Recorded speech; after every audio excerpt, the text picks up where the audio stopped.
ఈ బ్యాచ్ ఎక్కడ బ్యాచ్ అంటే ఎవరితో కూడా మనం ఎందుకండి ఇబ్బంది అండి. ఒక పెద్ద మనిషి పాస్కి వెళ్ళినారు నాతో, నేను ఒకళ్ళు అన్నండి ఒకళ్ళు పన్నండి, అంటం ఎందుకండి పట్టం ఎందుకండి అని నాకు చూస్తాడట.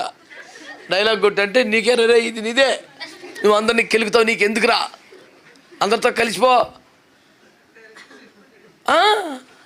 స్టేజ్ మీద చెప్పాడు మళ్ళీ సార్, ప్రైవేట్ టాక్ కూడా కాదు.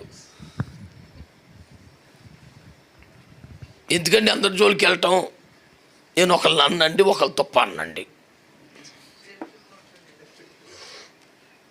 ఆ తర్వాత ప్రసంగం నాదే కదా.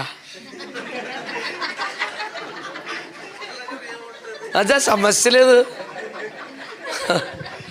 చెప్పానప్పుడు నేను ఆడికి అయ్యగారికి ఒప్పందం ఉంది. మరి ఈ ఆడజోలికి వెళ్ళడం, ఆడ అయ్యగారి జోలికి వాళ్ళు వీళ్ళిద్దరు కలిసి ఊళ్ళు పంచుకున్నారు, వాళ్ళు ఏమంటారు మీరు తెలుసుకోండి. నాకు వాడికి పడతాం, అసలు అగ్రిమెంట్ కుదరదు. ఇక నేను శరీరంలో బతికినంత సేపు వాడికి నాకు ఈ పోరాటం తప్పదు. అయ్యగారికి ఆ పోరాటం ఉండదు, కలిసిపోయాడు. ఇప్పుడు కొట్టేశాడు కొట్టేశాడు కొట్టేశాడు అంటున్నాడు పక్కన కూర్చొని.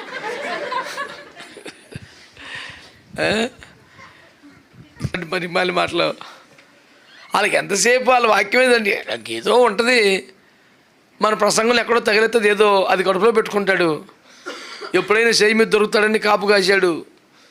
ఆ రోజు దొరికాను నేను. వేసేసాడు, ఒకళ్ళు అంటం ఎందుకండి పట్టం ఎందుకండి, నేను అన్నండి పన్నండి అదే అని చూస్తున్నాడు. ఎరా ఎలాగుంది ఇప్పుడు, తగిలిందా కరెక్ట్గా మొత్తం అదే అని నా వైపు చూసి చిద్విలాసంగా ప్రసంగం చేసి ముగించాక దేవుని కృపలో మళ్ళీ మైకి మంచి చేతికి వస్తుందని సంగతి మర్చిపోయాడు.